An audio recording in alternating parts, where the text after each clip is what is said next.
to take his face off. Welcome to the first episode of Enter the Cage, where we review the films of our greatest national treasure, Hollywood's most interesting man, Nicolas Cage. I'm Tyler Flynn, aka the Whedon Fan, and I'm joined by my co-hosts, Nate Treese. Hi. Say hi, Nate. Say hi to the people. Oh, sorry. Hi. Like a normal person. What if that was my voice? And Bonnie Jordan. Hi, aka the Monster Girl. Ooh. What's your alias, Nate? You need an AKA. In Spanish, I would be known as Nathan de los Brazos Fuertes, which means Nathan of the Strong Arms. I like the Gentleman. That's a self-appointed title for you. What do you mean? Other people wouldn't consider me a gentleman? Let's move on. Let's continue with the podcast. All right. So, obviously, this podcast is called Enter the Cage, and we're going to be talking about one of the most prolific and hardest-working actors today, Nicolas Cage. This is a chance for us to examine his body of work and learn some interesting facts about a man who definitely walks to the beat of his own drum. That being said, with his filmography, we are doing some limitations. We are not looking at his documentaries, cameo appearances, movies where he's just a producer or has a producer credit, and TV, films, and/or movies. So, Nicolas Cage, interesting man. We thought I would like to insert that there's still 71 movies on our list, despite all those things that we've ruled out. Yes, we have a lot to get through in any amount of time we want, but it's still a lot to get through. So yeah. We may pass this job on to our children. with the rate that he works, that is very possible. Oh yeah. So we thought we'd start out with some background about who he is, and that being said, I'm going to hand this over to Nate. So here's the man, the myth, the legend, Nic Cage. Okay, so the man that the public at large knows as Nicolas Cage was actually born Nicolas Coppola in January 7th, I want to say, of 1964. Now, the Coppola last name is exactly what you think, and by that I mean he is the nephew of renowned filmmaker Francis Ford Coppola. He was born in Long Beach, California, which I gather is like kind of a, fancy, like Los Angeles area neighborhood or region of California. He went to high school at the Beverly Hills High, which is the only public high school in Beverly Hills, and therefore it's got like so many famous alumni, like you wouldn't believe. I'm just gonna read off a couple of the names I have here. Carrie Fisher is a graduate of Beverly Hills High. Betty White, Angelina Jolie, Rob Reiner, the Sherman Brothers, the Disney songwriters, Lenny Kravitz, Genji Cohen from Weeds and Orange is the New Black, renowned B-movie director Roger Corman, the lovely Jamie Lee Curtis, the even lovelier Richard Dreyfuss, David Schwimmer from Friends, Julie Kavner, the voice of Marge Simpson, and the list goes on. Oh, renowned thief and terrible person Jack Abramoff also went to Beverly Hills High, so they're not all, legends of the film If world. I can interject, going back to his family history, if you just look at his lineage, it's really, really interesting in how he relates to so many different people in Hollywood. As you said, he's the nephew of Francis Ford Coppola, and his aunt played one of the Godfather's daughter in The Godfather, and her sons are the Schwartzman brothers. You may know them from, I think it's Jason is in a lot of Wes Anderson movies. The other one is another producer. One of them is the head of the alt band Rooney. So like everyone is interconnected in some way. Yeah. And also I should mention that Nicolas Cage's brother is I think his name's Mark. He kept his last name of Coppola, and he's like a New York radio personality who calls himself the Coke. Mm-hmm. And you can watch YouTube videos of him in the studio. He just looks like a slightly off-brand version of Nicolas Cage. Somebody tried to clone him, but they just fucked it up. And And he sounds like just enough like Nicolas Cage to make it like kind of weird for it to not be Nicolas Cage's words coming out of his mouth. And it's pretty amazing. And his other brother is a Hollywood director, and he directed Nick in one movie. One of the movies that we'll get to, yes. And then everything else has been complete and utter garbage. So yeah. Not everyone has the same level of success. And to be fair, the movie he directed with Nicolas Cage in it may turn out to be garbage too. We'll see when we get to it. That is true. You never know with him. His career is a weird series of ups and downs. So the patchwork quilt of insanity. Let's go on to his name change.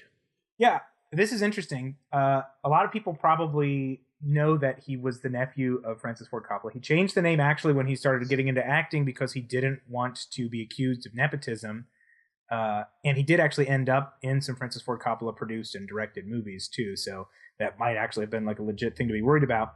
But he chose the last name Cage as, if he is to be believed, as an homage to the Marvel Comics superhero Luke Cage, Power Man, which would actually make sense given the fact that he is a huge fan of comic books. And he named his son Kal-El in honor of Superman. Oh boy. It's amazing. It's amazing to like know, but it wouldn't be amazing to be Cage. Once that kid becomes 18, he's changing his name in a heartbeat. You know it. He may actually already be asking, like, guys, just call me Steve. Okay? I bet he goes by Clark. Oh my god, that's cute. Another last name that Nick had considered was Blue, so we could have Nicholas Blue, which is very interesting. Glad he didn't go with that one. It doesn't have as much pop as Cage. Well, that's a porn star's name. So that's just, I don't know about that. Oh, another family member we forgot to mention, big one, Sofia Coppola, the director, who did Point Break, did the Bling Ring, the one with Jeremy Renner, the bomb disposal movie. No, that was Catherine Bigelow. Oh. My mistake. Error. We'll just edit this out. We don't want you guys to start thinking that any of us are capable of making mistakes. We are practically perfect in every way, like Mary Poppins. Mm-hmm. Yeah. Definitely. We're like Mary Poppins. All three of us. Yes.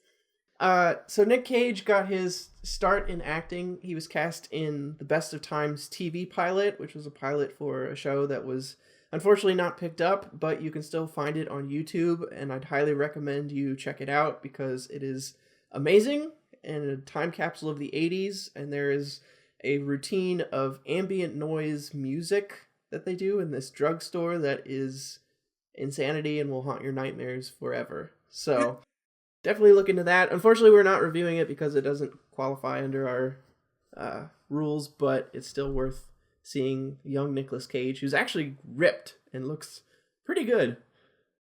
Oh, I don't doubt it. 17-year-old Nicolas Cage. Oh yeah, probably. I think he's at Venice Beach. Where they have that famous outdoor workout facility, the weightlifting area. Oh yeah, I want to say it's Venice. Yeah, weightlifting. Yeah. It's a famous spot. A lot of bodybuilders have been there. Frequent that space. Okay. I'm always all about famous bodybuilders, and so yeah. Sarcasm duly noted. Well, no, I recognize it from like Jack LaLanne's Instagram. He's dead, so never mind. I was trying to come up with obscure reference that no one gets. I was trying to come up with there will be a lot of those in the coming weeks. I was trying to come up with a famous bodybuilder that wasn't Lou Ferrigno or Arnold Schwarzenegger, and then I remembered Jack LaLanne, and then right after I said the name, I remembered, he's been dead for a while, so that's not the best. Too soon. It actually hasn't. It's been a while, so I don't know what it is. So, anything else, Nate, on the background details? Well, I will say that he did briefly attend the Performing Arts School at UCLA, where he acted in plays. One of his first like theatrical starring roles was, and when I say theatrical, I mean the theater, the actual theater. Theater spelled with an R-E at the end. You have to say theatre. Theatre. No, that's not how that works. Don't bring the Kleinzeiglish into this. What? We can't reference outside stuff in this. Okay. Put the emphasis on the syllable. He was in The Golden Boy, which is a Claude Odet's play that's pretty famous about a kid from a bad neighborhood who's trying to become he's trying to become a musician, I believe, or like a famous violinist, but he like makes his money to like pay for like music school and stuff by like boxing. And so Nicolas Cage played that part, which actually probably would have been interesting to see. I don't know that he does that much stage work now, and when he does, it's probably like weird like stunt casting stuff where he knows he's only going to be in it for like a couple of days. Very interesting. Incredibly interesting. So shall we move on to our next order of business? We shall. They say you never forget your first time. I'm talking, of course, about the first time you met Nicolas Cage. Bonnie, when was the first time you watched a Nicolas Cage movie, and what was your reaction? Actually, the first Nicolas Cage movie that I remember ever watching was National Treasure. And I really enjoyed it. It was a big hit in my family. We've probably watched National Treasure about 25 times. Like, it was just one of the things for us. And I didn't really, like, take in the fact that, like, I didn't know who Nicolas Cage was before that movie. And so it didn't, like, occur to me, like, what kind of, like, how different of an actor he tends to be. So when you saw him...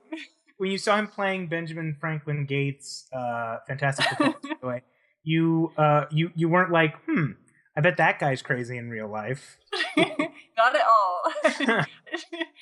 It's like Indiana Jones, but with American history. The receding hairline. Well, I hadn't seen Indiana Jones at that point. What? I know. That's a whole different thing. We'll rectify that later.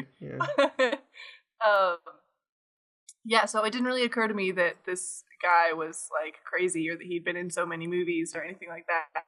And so like when I saw him in things later, it kind of was surprising to me almost because I felt like he just like wasn't that remarkable of a guy. He did great in that movie. I enjoyed him enjoyed it, but it took a while for me to like recognize who Nic Cage was or what he meant to the whole industry. So that's a very safe Nicolas Cage movie too. It's not like it is. He doesn't go out on too many limbs in that as far as like his acting choices.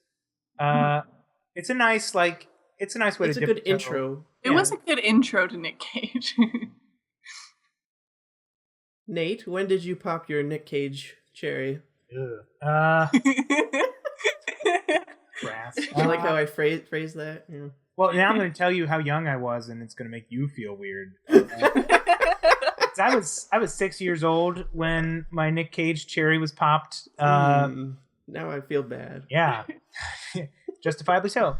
The first Nic Cage movie I ever saw was Guarding Tess, which I think is from 1994-ish, somewhere in there. I only remember because I was watching it with my family when it made its network television premiere. You know, because they usually wait like 2 years or so before they put it out on network TV. Mm-hmm. And I don't remember much about the movie except that like Nic Cage, and we'll get to that one, but Nic Cage is like the Secret Service guy who's guarding Shirley MacLaine, a former first lady, and then she gets kidnapped. And so I remember, I'm not entirely sure. I remember liking it at the time. It might not hold up great. We'll see. But I don't actually know how it ends because I sat through probably about the first 3/4 of the movie, and then there's a little bit of violence and like a lot of Nic Cage like having freakouts and stuff, and so I don't think it occurred to my parents until like the movie was basically over that maybe it was inappropriate for like a young child to be watching. Aren't those the best, where you're like already too far gone to take any of it back when you're with your parents? Like, right. You shouldn't have watched that, but yeah, we're already at the 90-minute mark. So I just remember being in a part where Nic Cage, and he may have been doing like, it was just a very Nic Cage, like what I now know is a very Nic Cage moment, because she had been kidnapped, the former first lady, and he's like interrogating the guy, and he's not like, I don't even think he tried to actually like be a secret agent about it, and interrogate him like at a table, like with the two-way mirror and stuff. I think he just grabbed like the guy by his lapels and was like, "Where the hell is she?" And he was like shaking the guy and slapping him and stuff.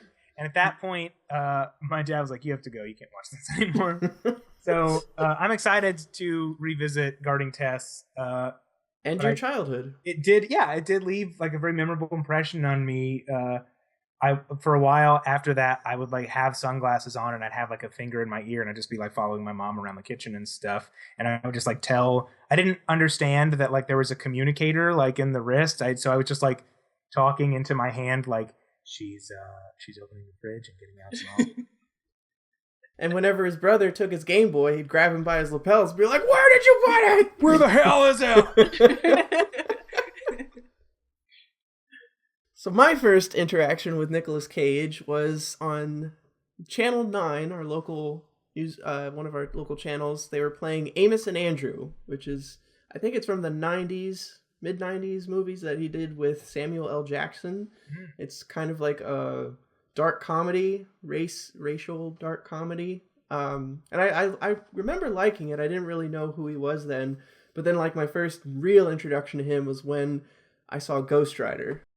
And that's probably one of the best Nic Cage movies to be introduced to, just because it's a very good mock watch movie, because it's one of the worst superhero movies ever. I don't even think we need that qualifier. It's one of the worst movies. There are elements, like when he's actually Ghost Rider, it's cool. And when he's like riding across the desert with Sam Elliott, but then Sam Elliott leaves and I'm like, oh, now the movie sucks again. And then having the follow-up of Ghost Rider Spirit of Vengeance with you in the theater was a very special treat. Let's not even talk about that. Let's not talk about I don't even want to think about that movie until we get to like the last third of his filmography. And we things to look forward to. Yeah, by the time we're done with this, right, like who knows how many Nic Cage movies are gonna come out, because he's pumping out like so many every year. Yeah. We might never finish this podcast. He's gone straight from Academy Award to VOD and direct-to-DVD fare. I saw at least 3 of his movies in Walmart today as I was going around the movie section. So of them not rated or like by obscure indie studios that you've never heard of. So. Well, let me ask you this then, just for clarification, so that both I and our listener can have some clarification on this.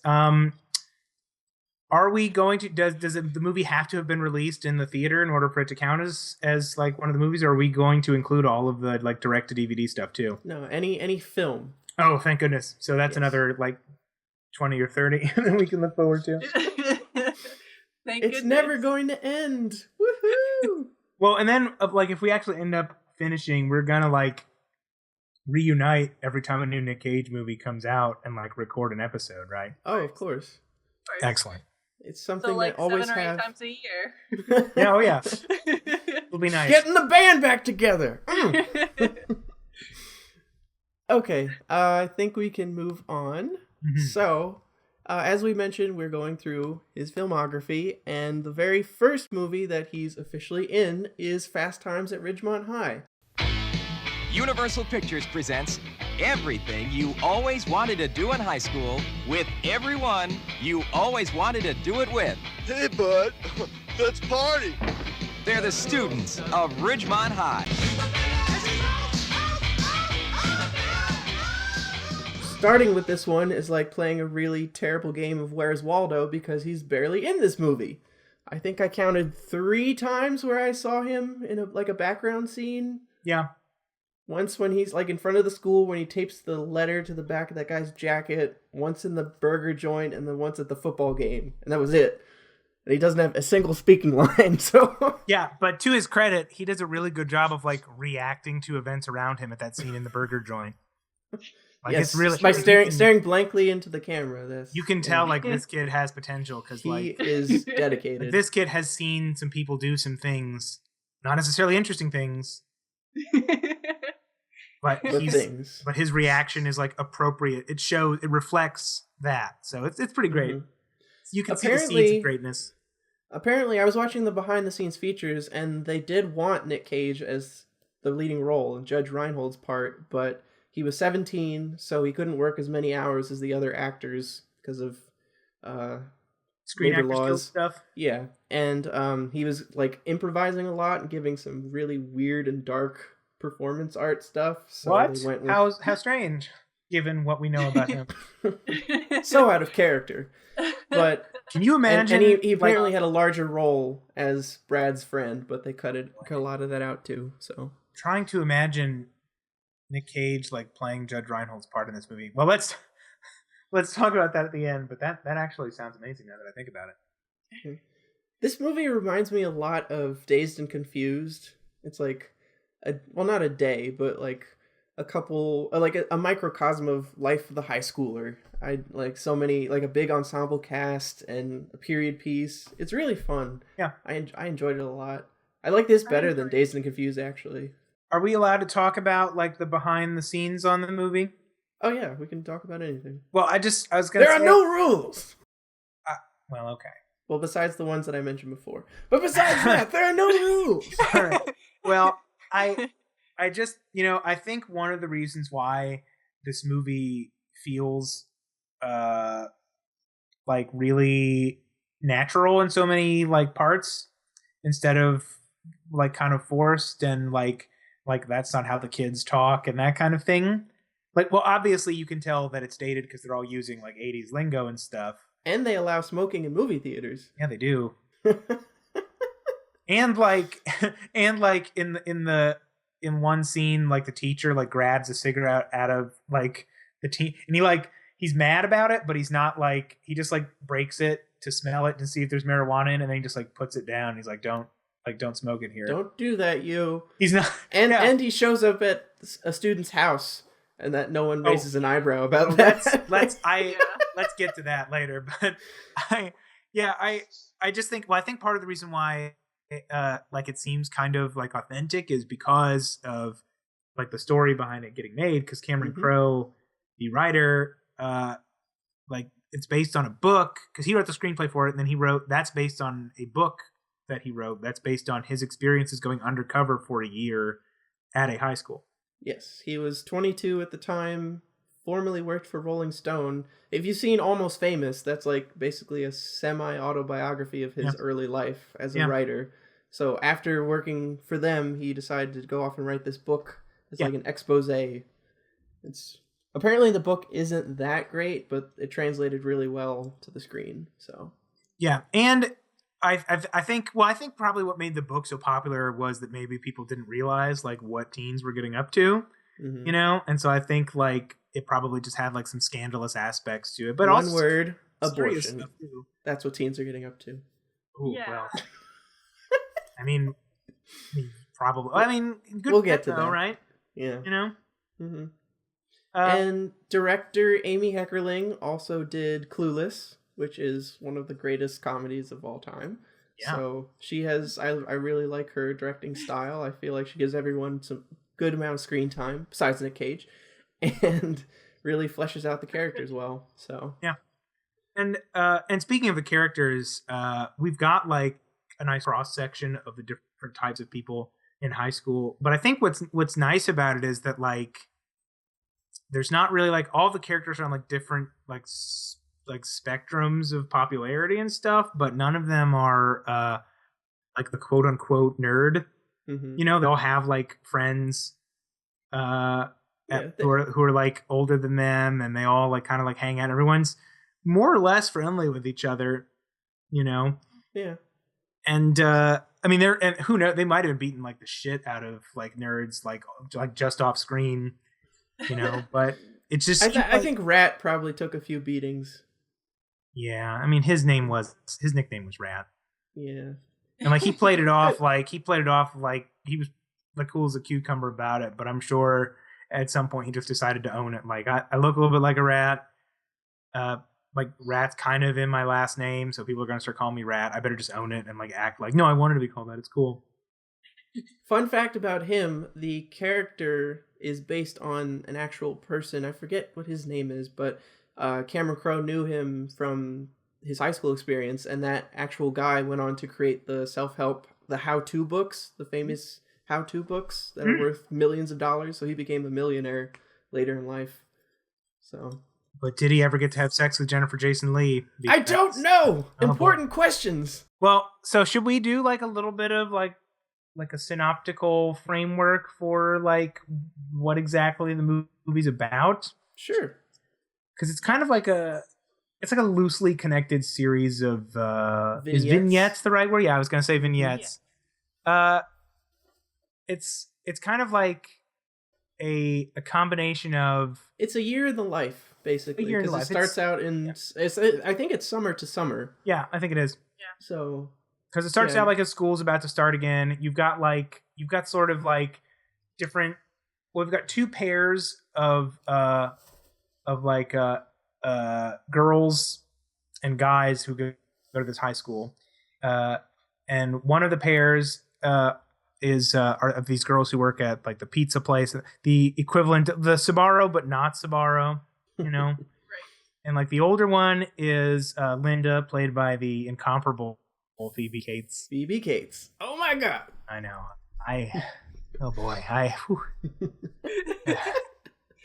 Yes. Keep going. Well, anyway, so Jennifer Jason Leigh, the really good Jennifer Jason Leigh, she didn't do a whole lot of like mainstream comedy type movies after this because she was always more of an indie type, and she did some really interesting stuff after this. But she plays she does some interesting stuff with this role, but she plays sort of like the underclassman girl who's sort of being mentored in the ways of like scoring with the boys. Linda,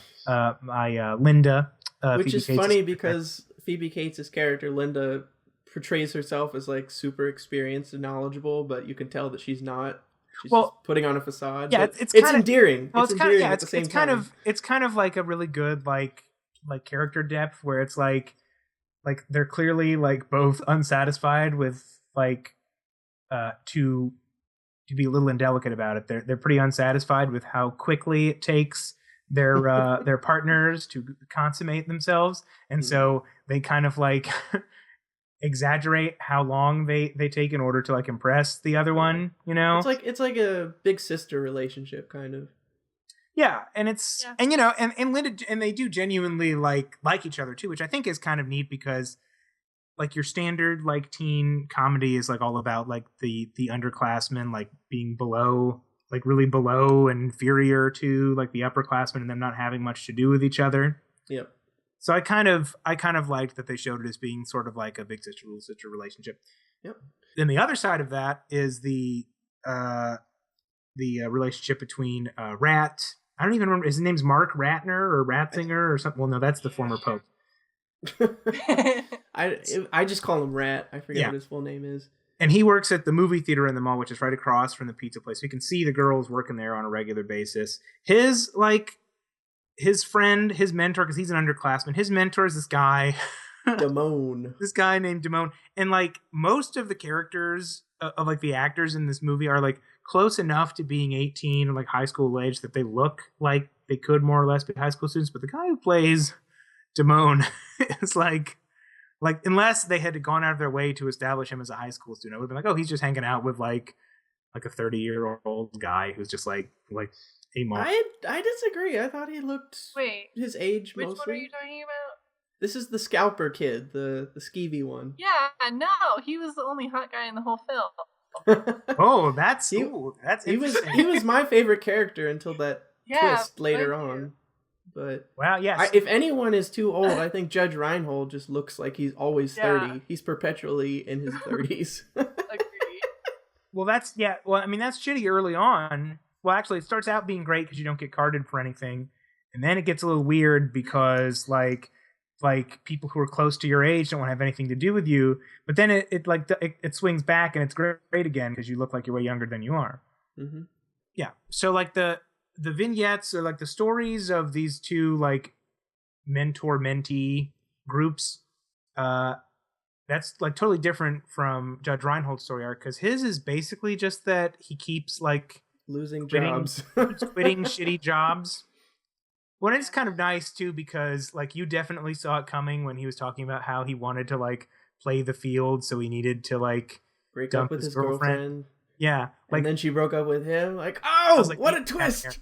But I will say too that it kind of made me nostalgic for a time that I never knew existed, when you were like happy and fulfilled as a teenager working like a shitty minimum wage job. Like, he took such pride in his job at like. Well, he was working to pay off his car. That's a sense of pride for him. That's true. By the sweat of his own brow. Yeah. Remember back when you could just do that? Like, you could just work like a minimum wage. I mean, I don't remember it. I don't think I've ever been alive when you could do something like that. But Blockbuster, baby. 2 years in high school. Woo! That makes it sound so old to even know that. I mean, first of all, we know that I worked at a Blockbuster period. It's like, that's a grandpa story right there for the future. We used to have to go to a store and get these things called DVDs to watch movies. Sometimes they didn't have them, and you had to come back. You never knew what was there.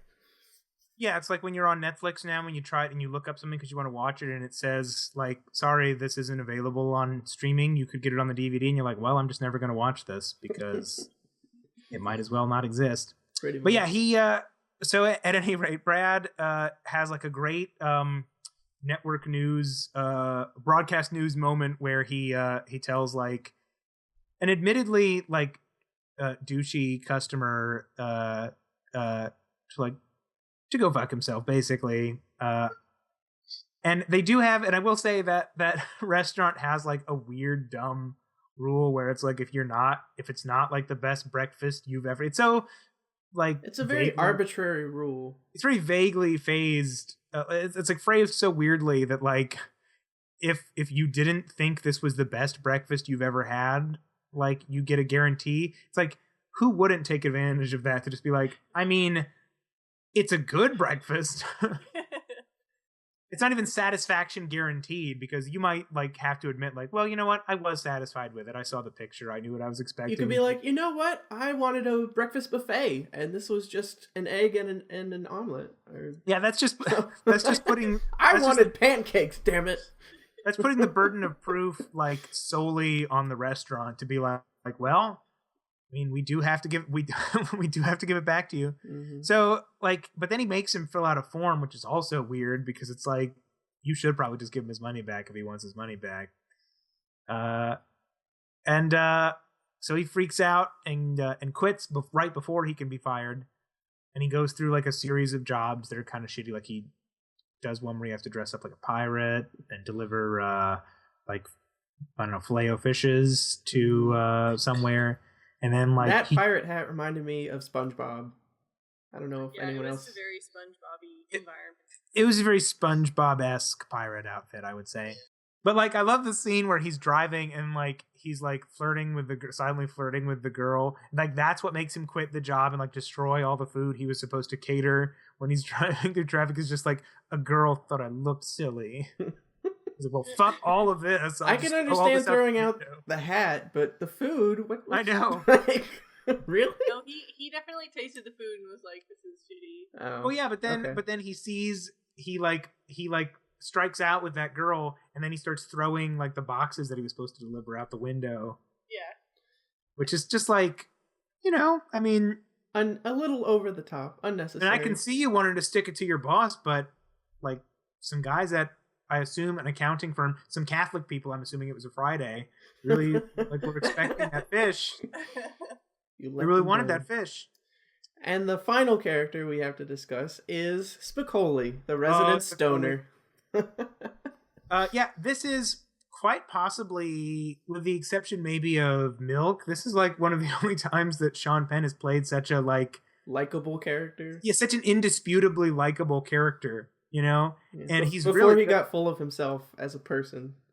Yeah, he and Nicolas Cage kind of went in completely opposite directions as far as their filmography goes, because he like only started doing like really serious movies that were like guaranteed to get Oscar nominations. Like you could tell that he calculated like I'm gonna like take the role that's gonna get me an Oscar nomination. Nicolas Cage went like the complete opposite direction. I'm just gonna do as many blockbusters as I can. Well, apparently Sean Penn was a huge method actor and started on this movie. He was in character as Spicoli the entire time they were shooting.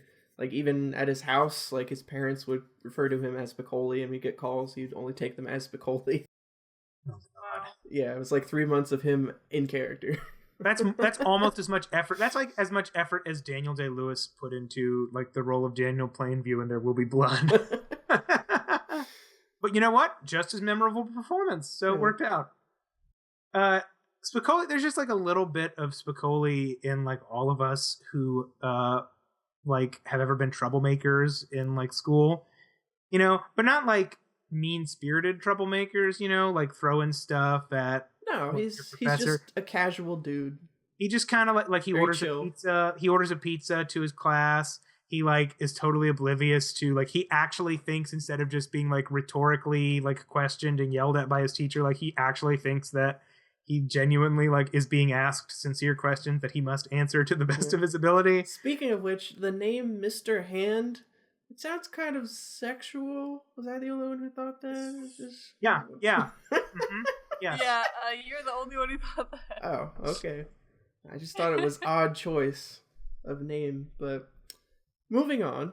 Yeah, let's. That's Mr. Hand, the teacher who butts heads with Spicoli throughout the school year, is played by Ray Walston, most famously the star of the 50s or probably 60s sitcom My Favorite Martian. Ah. That was later made into a movie starring Christopher Lloyd as the Martian.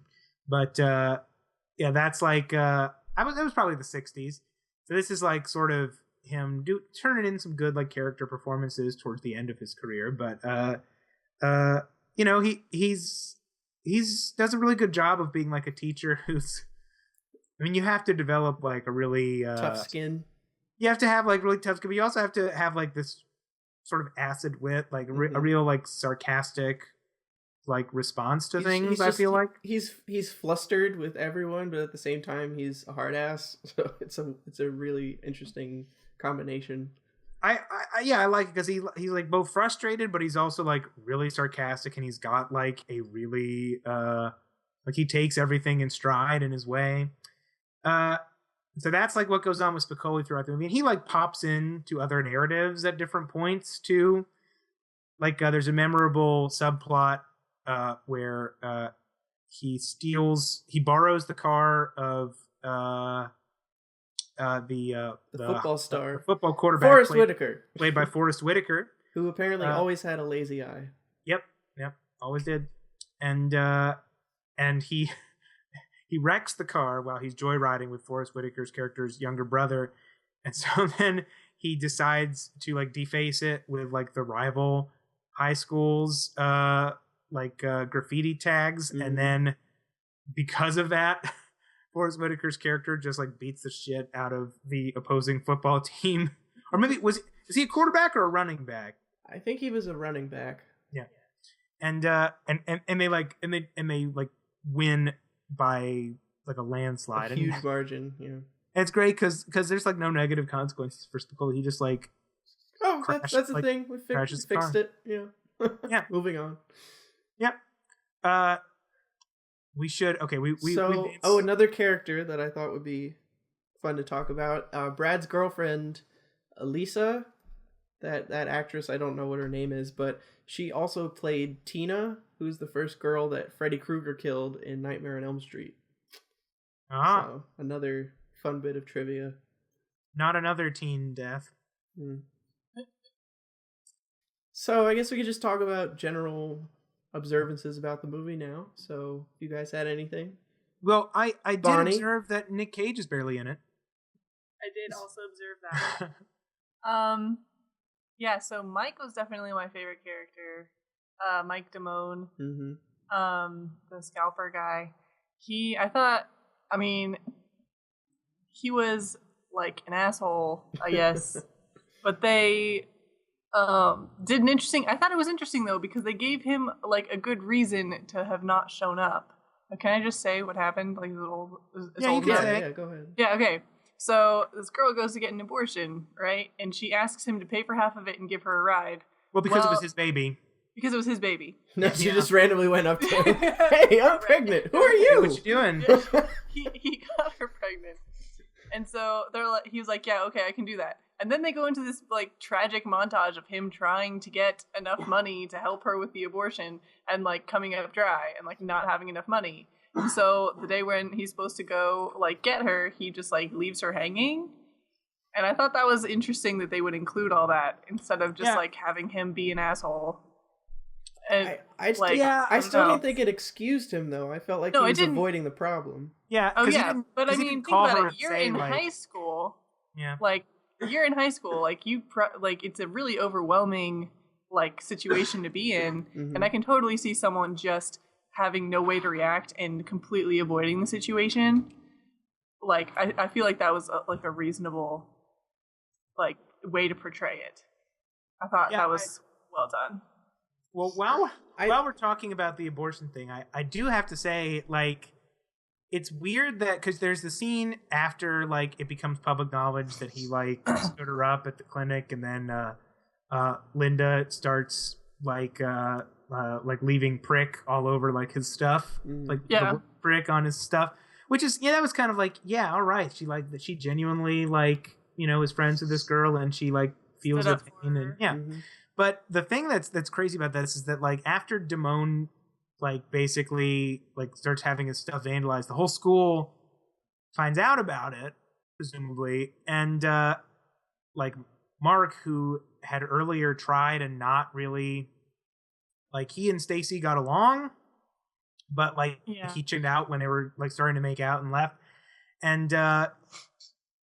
like, up to that point, Timon had been like tutoring him to help him like win Stacy's heart, and so he felt like betrayed by the fact that Timon then like had sex with Stacy.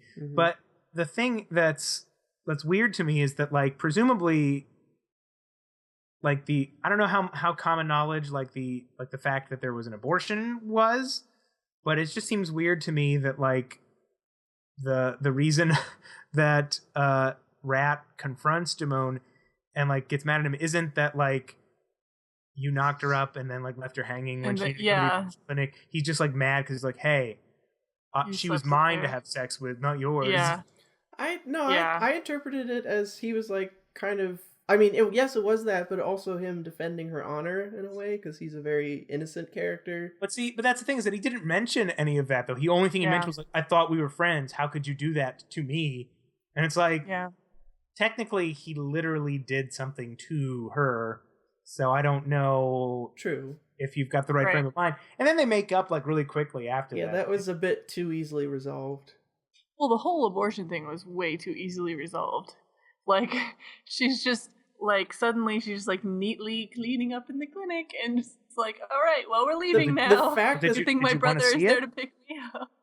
No, but, like, it's a very traumatic event, and it's very, like, it was handled very, like, oh, we'll just not tell our parents about this. The fact that they the fact that they even included it, though, I thought was very groundbreaking, and I mean the whole movie is lighthearted and casual and like, hey, we're teenagers, we're gonna smoke and drink and have sex, but then to actually have the consequences of that, I thought that was a very bold move.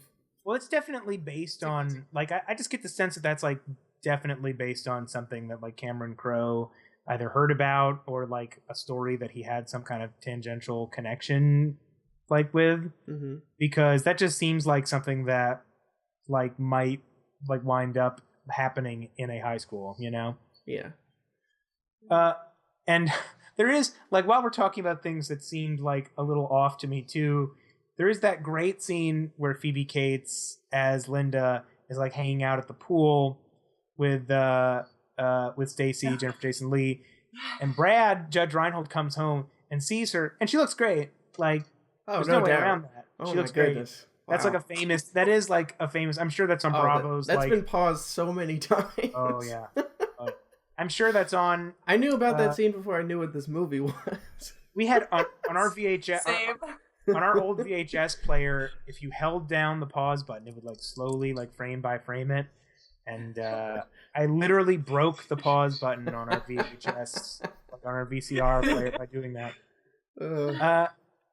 Anyway, so like he comes home and like watches her, says hi to her and stuff, but then he like, I mean, and understandably he's like, well, that was pretty hot. But then he like immediately goes into the bathroom and starts just going to town, like fantasizing about like Linda taking off her top and being like, hey Brad.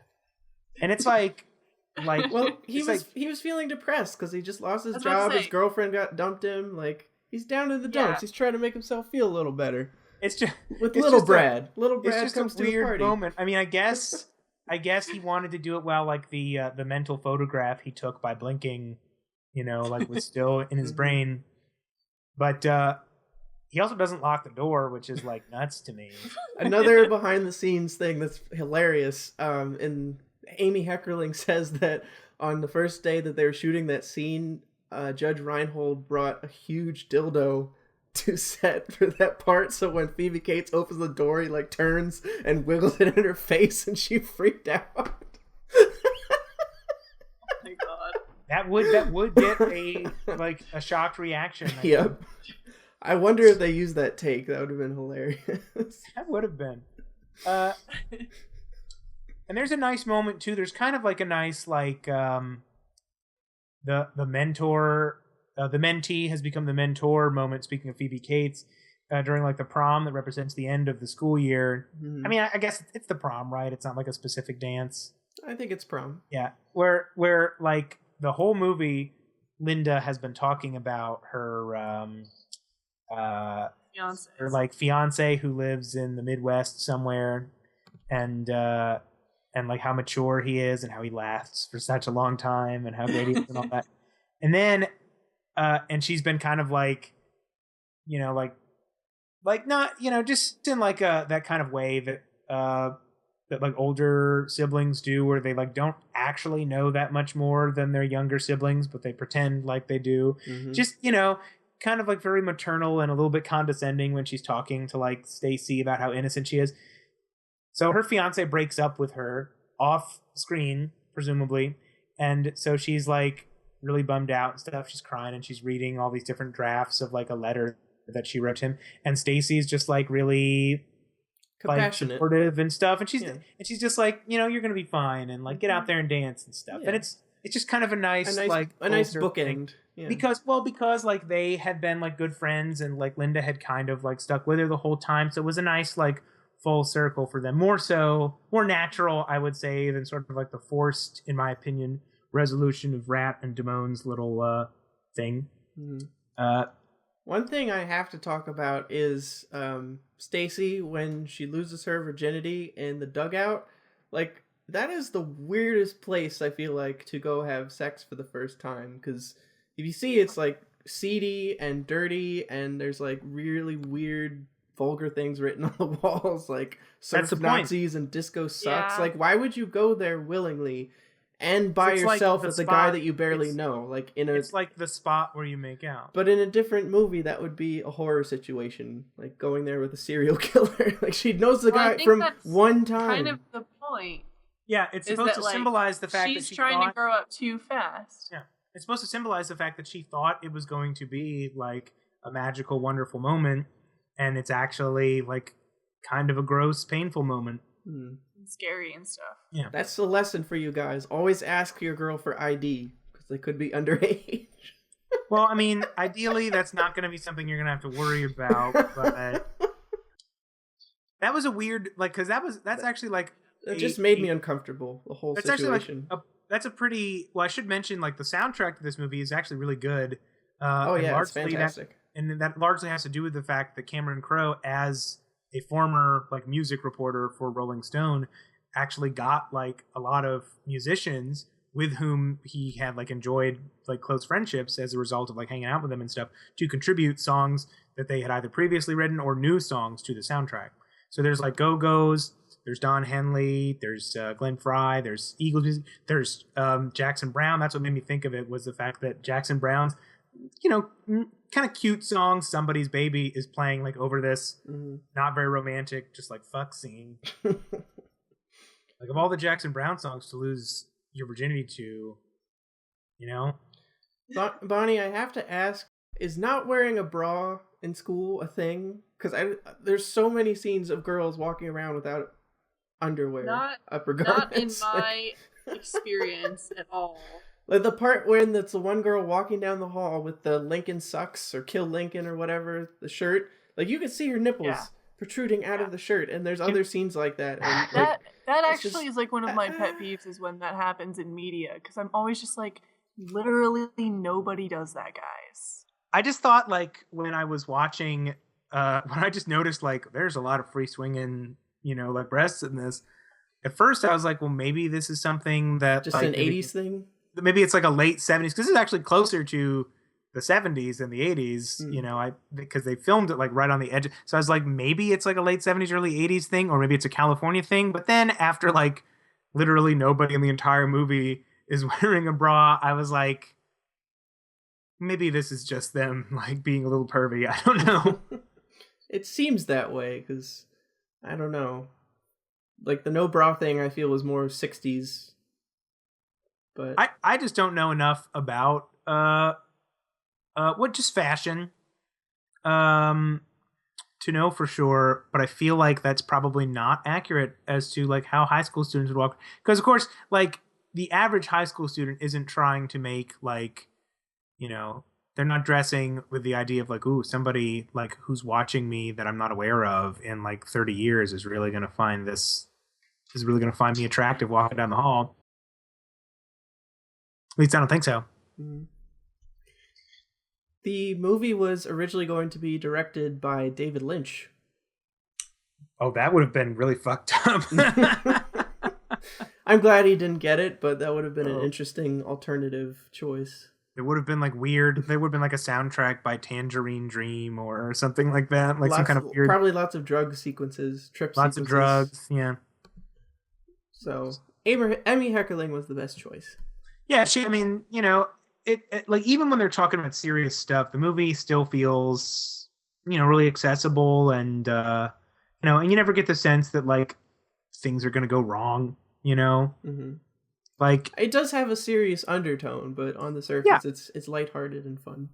But I think that's kind of like part of the charm too, is it's like, a lot of the stuff that these people are struggling with, like relationships, sex, unwanted pregnancies, finding a job, like getting financial security and stuff, like worrying about your future, like whether or not you do well in school and that kind of thing. I feel like that's, all stuff that you see kind of represented in the movie, just in sort of like a more lighthearted way, and a slice of life kind of picture. Yeah. Because that's all stuff that you're going to have to worry about in the future. Yep. What about you, Bonnie? Any final thoughts? Before you die? I think it was an enjoyable movie overall. And I guess I was kind of surprised by it. I guess I didn't know what to expect. But I did like that it was kind of slice of life-y. Mm-hmm. Are we going to talk about what it would have looked like? I guess normally our segment is what would the movie look like without Nicolas Cage, but with this movie in particular, we can say, what if there had been Nicolas Cage? I think if Nicolas Cage had played Judge Reinhold's part, this movie would have been like a very different movie, and I'm not sure it would have been one that I would have liked. Yeah, he goes a little over the top sometimes. Just sometimes. Well, I'm just, his type of, like, when he's in comedies, he usually plays like a very, like, he usually plays like the straight man who's constantly getting like pissed off by like other people doing stuff that bugs him. Mm-hmm. And Judge Reinhold kind of had like this really lax, like he would get mad about stuff, but he kind of has like a really like mellow like voice and demeanor. And so when he's like getting mad about stuff or like pissed off at like the stoners not wearing shirts in his restaurant and things like that, it just seems like a teenage guy getting like pissed off by stuff that he's not necessarily able to control. Mm-hmm. Whereas I feel like if Nicolas Cage had been doing this, it would have been almost like Kafka-esque, where it would have gone to like a level of him just being like unreasonably pissed off at everything. Yeah. I would have liked to see him interact with, if he wasn't cast as Brad, he is the friend. I would have liked to see him interact with Brad more, because Brad is kind of isolated of all the characters, because everyone else has their posse, so to speak. So he needed like a support group, and they could have given Nic Cage a few lines, we could have seen Brad hanging out with his group. Yeah. But overall, I mean, it's Nic Cage. It's a stepping stone for Nic Cage and a lot of the actors in here who went on to much bigger and better things.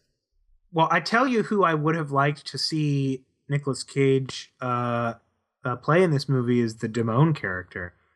I think he could have brought like a little bit of he either could have brought, depending on which Nicolas Cage we get, he could either have brought like a little bit of tenderness and a little more vulnerability to the role, or he could have gone the other way and had him be like a dangerous, giving him like a real dangerous edge. I was happy with the guy who played Timon. I really liked him. I think it's kind of it's still kind of your same argument where he would have been like way more extreme one way or the other. Like the part when she tells him she's pregnant, he would have been like, "You were the one who wanted it. You wanted it more than me, Nicolas Cage." Would he have said his name? Name he hadn't decided on yet? Yes. Because we should mention, I can't believe we didn't mention this. This is the only theatrical release where Nicolas Cage is credited as Nicolas Coppola. Yes. Rather than Nicolas Cage, because his next movie, which we will get into for our next episode, is his first starring role. Weird that he went from having virtually like no presence in a movie to being the co-star. But by that time, already, he's 20 years old in 1984. He's Nicolas Cage. It's all about those connections and who you know. All about those connections. All right. I think that's enough about the film. So we are going to end with a little segment we like to call Movie Review Haikus. Movie Review Haiku is the most elegant way to review film. We're basing it off of haikus, which is a Japanese form of poetry that has 3 lines. First line has 5 syllables, second has 7, and final has 5. So this is our way of doing a fun summary of the film and closing things out. So we have all taken the time to write some haikus and give you our final thoughts. So I will start. Mine is: sex-crazed teenagers, out-of-left-field abortion, baby movie stars. You can't see, but Nate's counting. He's making sure that I did it right. Yeah. That checks out. Mine is similar. I said, this movie is cute. Wait, is that an abortion? Well, this is awkward. Very what about nice. you, Nathan? Okay, I have 4, actually, but... 4 haikus. But the one that made me... we'll go back and forth, because I have 2 more. The one that stuck with me the most was, well, if nothing else, Fast Times made working at malls seem sexy and fun. That's nice. Beautiful. Very poignant. Thank you. Okay. My number 2, statutory rape. This film made carrots dirty. No one wears a bra. Oh yeah, that carrot scene was... Oh yeah. Well, forgot about that. I actually thought awkward. It was kind of... I thought they handled it kind of well, where they're like practicing, and then the guys started plotting, and they just kind of like... They're embarrassed about it, but they're not like... they just kind of laugh it off. And I thought like, oh, that's nice. I still can't look at a carrot the same way again, but that's fine. I'm not in the habit of looking at carrots in any particular way. So... You're next, Nate? Okay. Were I Spicoli, I'd call the cops on the teach. Home invasion, bitch.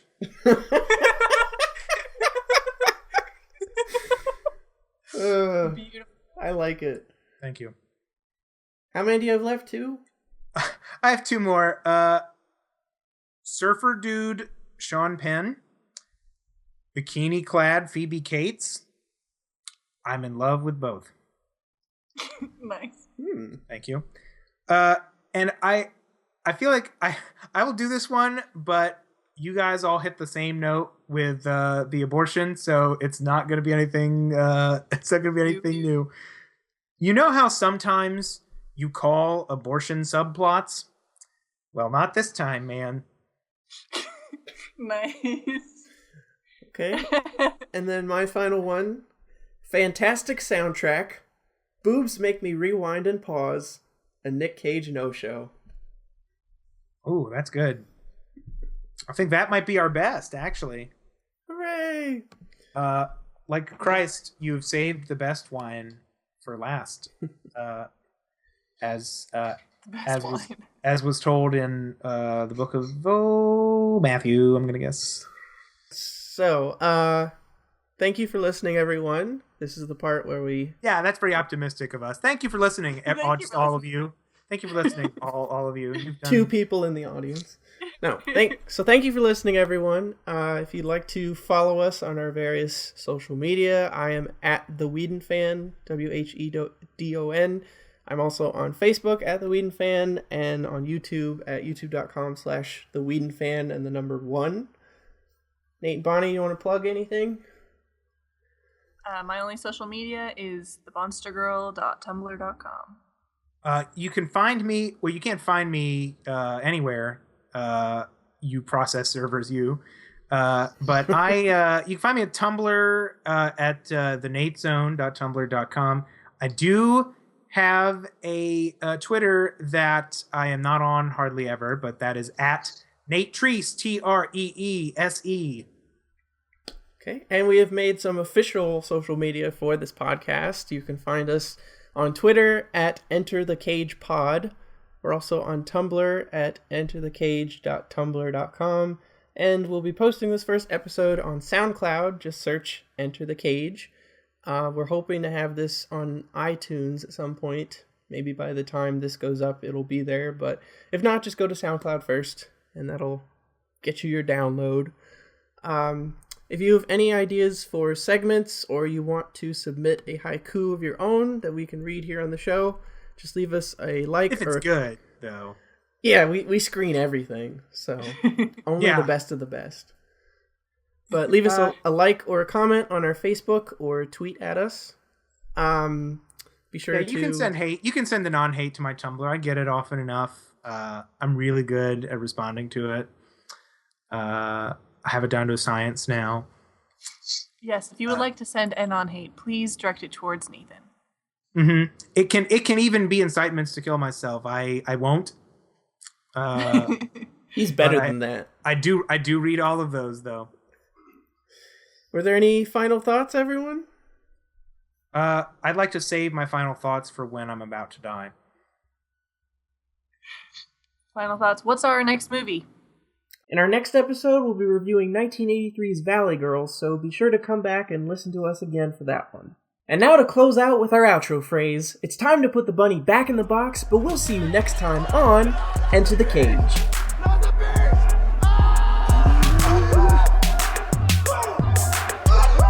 Enter the Cage is a Curious Manatee production. Executive producer Tyler Flynn, technical consultant Dave Rodriguez, logo design by Jen Ng, and theme song by Johnny D. Rod.